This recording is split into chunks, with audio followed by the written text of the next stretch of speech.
कोल्हापूरच्या महालक्ष्मी देवीचे दर्शन घेऊन आणि देवीच्या आशीर्वादाने आपण निघालो आहोत गोव्याकडे.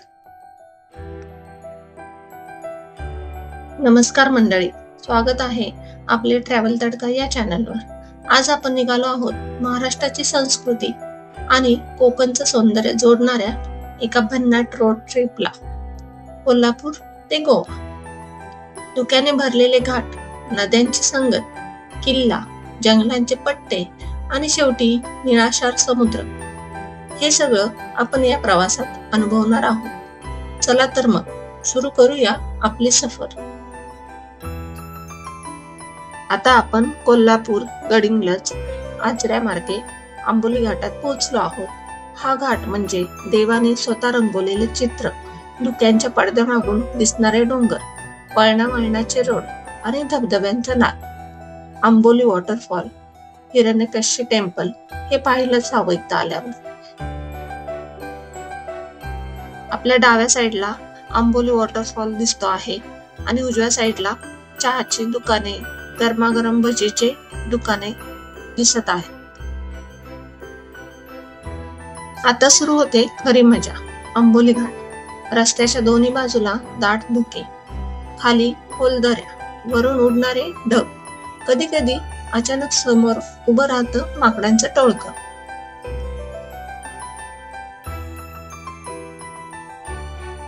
सकाळचे 9 वाजले आहेत आणि आता आपण थांबणार आहोत नाश्त्यासाठी. सावंतवाडी रोडवरच सावली हॉटेलमध्ये आपण नाश्ता करणार आहोत.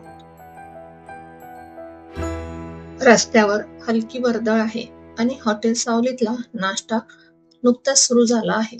ही जागा अगदी रोड ट्रिप मध्ये थांबण्यासाठी परफेक्ट आहे. सावलीत बसून गरम चहा आणि डोशाचा एकदम साऊथ इंडियन कॉम्बो.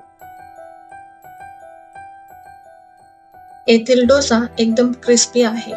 तव्यावर थोडस तेल, त्यावर पातळ पीठ आणि मग सोनेरी रंग येईपर्यंत भाजलेला डोसा. काय सांगू, पाहताच भूक लागते. डोशासोबत आपल्याला मिळते नारळाची चटणी आणि लाल तिखट असलेलं सांबर. आणि डोशासोबत गरमागरम चहा आणि फिल्टर कॉफी म्हणजे एकदम धमाल जोडी. रोड ट्रिपचा थकवा संपतो आणि प्रवासाला मिळते ताजी सुरुवात. कार पार्किंग साठी इथे मोठी जागा आहे. आंबोली उतरल्यावर घाट संपतो आणि आपण येतो पुढे सिंधुदुर्ग जिल्ह्यातील सावंतवाडीला.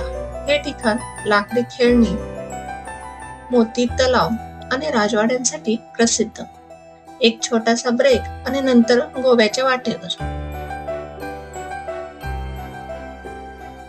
मित्रांनो, आपण आलो आहोत आता सावंतवाडीमध्ये आणि आता सुरू होतो आपल्या प्रवासाचा सगळ्यात एक्साइटिंग टप्पा. सावंतवाडी ते गोवा. डोंगर, नारळाची झाडं, कोकणी घरं आणि शेवटी समुद्राचा वारा, सगळं अनुभवण्यासाठी तयार राहा. सावंतवाडी मागे पडताच रस्ता एकदम शांत आणि हिरवाईने भरलेला दिसतो. दोन्ही बाजूला काजूची झाडं, सुपारीच्या बागा आणि लाल कौल असलेली कोकणी घरं. हा प्रवास जरी छोटा असला तरी पूर्ण निसर्गाने भरलेला आहे. हा फ्लायओव्हर दिसला की डाव्या साईडला आपण वळलो की डायरेक्ट गोवा हायवे लागतो. आंबोली घाट संपल्यानंतर गोव्याकडे येण्यासाठी 2 रस्ते आहेत. एक जंगलातून येणारा बांधा रस्ता आणि हा गोवा हायवे. अशा रीतीने आपण हळूहळू गोव्याच्या दिशेने सरकत आहोत. रस्त्याच्या कडेला काजू, फणस, कोकम सरबत विकणाऱ्या छोट्या दुकानाजवळ तुम्ही ब्रेक घेतला तर अजून मजा येते. आणि आता काही मिनिटात दिसणार welcome to Goa board. Goa highway हा रोड एकदम स्मूथ आहे. हवा थोडी खारट आणि डोळ्यासमोर दिसू लागतात नारळाच्या झाडांच्या रांगा. गोव्यामध्ये आपण प्रथम येतो पेडणे, मापुसा या भागात. येथील घरं अगदी पोर्तुगीज स्टाईलची. पिवळा, निळा, लाल असे रंग.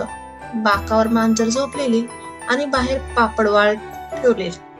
येथून पुढे 2 प्रमुख रस्ते आहेत. एक पणजी आणि दुसरा कलिंगूट बागा बीचकडे. भटकंती सुरू करण्याआधी गोव्यातील सवयी स्कूटी आणि बाईक येथे भाड्याने घेतात. आता आपण आलो आहोत गोव्याचे चेकपोस्ट पार करून गोव्यामध्ये. गोव्याला फिरायला जर यायचे असेल तर येथे बस, ट्रेन आणि फ्लाईट हे 3 ऑप्शन आहेत आपल्यासाठी. गोव्याचा रस्ता अगदी नितळ, गाडी चालवायला मजा येणारी. एका बाजूला हिरवी टेकडी, दुसऱ्या बाजूला कधी अचानक दिसणारा समुद्राचा पहिला झलक. हा तो क्षण जेव्हा मन म्हणतं, हो, आपण आता खरंच गोव्यात आलो आहोत. गोव्याला आलात की थेट बीचवर उडी मारायची घाई होते, पण आधी एक गरम कॉफी किंवा ताजं नारळ पाणी, आणि मग कलिंगूट बीच, बागा बीच, मिरामार बीच किंवा आरंबोल बीच, तुम्ही कोठेही जाऊ शकता पुढे.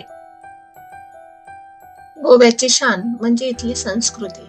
पांढरी चर्चेस, लाल, पिवळी, निळी कलरफुल घरे आणि स्कूटरवर फिरणारे ट्रॅव्हलर्स. पण फ्रीडम आणि फ्रेश हवा यांचे कॉम्बिनेशन. गोव्यामध्ये फिरण्यासाठी सर्वोत्तम ठिकाणे: नॉर्थ गोवा, कलिंगूट बीच, लोकप्रिय पर्यटन स्थळ, लाईट्स आणि वॉटर स्पोर्ट्स साठी प्रसिद्ध. बागा बीच, पार्टीसाठी प्रसिद्ध. अंजुना बीच, मार्केटसाठी प्रसिद्ध आहे. कोंडोलिम बीच, शांत आणि फॅमिली फ्रीडम आहे. साऊथ गोव्यामध्ये फिरण्यासाठी पालोलेम बीच, शांत कपलसाठी परफेक्ट आहे. ओल्वा बीच, मार्केट, फॅमिली फ्रीडम आहे. अगोंडा बीच, शांत, कमी गर्दी.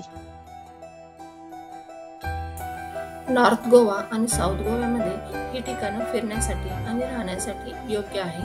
तसेच सेंट्रल गोव्यामध्ये पणजी, मिरामार बीच शहराचे सौंदर्य आहे. मारगाव बीच दक्षिण गोवा बीच साठी प्रसिद्ध आहे.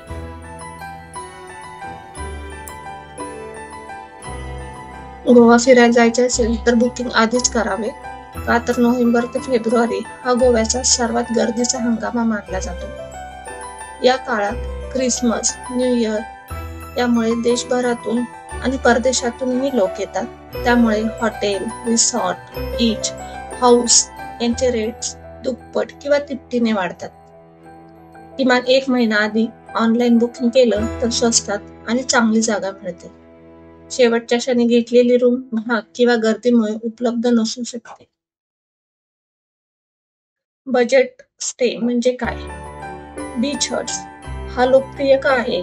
का तर बीच हट्स म्हणजे लाकडी छोट्या घरासारखे कॉटेजेस थेट समुद्राच्या किनाऱ्याजवळ. सकाळी उठल्यावर दार उघडली की समोर लाटा आणि समुद्राच्या वारा असा अनुभव येथे मिळतो.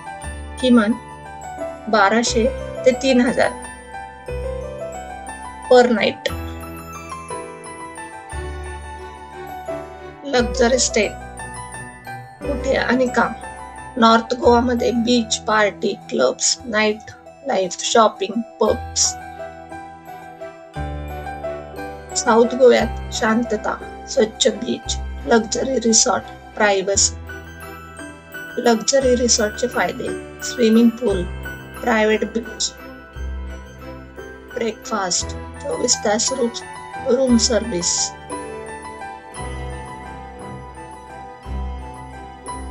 गोव्यात खाण्यासाठी प्रसिद्ध फिश थाळी, prawns curry, king fish fry, सोनकढी, ताजी कोकणी चव. आणि शाकाहारींसाठी मसाला डोसा, पनीर बुर्जी, पोळी भाजी, आलू पराठा असे पदार्थ मिळून जातात. कोल्हापूर ते गोवा रोड ट्रिप तुम्हाला जर आवडली असेल तर लाईक, शेअर आणि सबस्क्राईब करायला विसरू नका. भेटू गोव्याच्या अशाच नवीन ठिकाणी.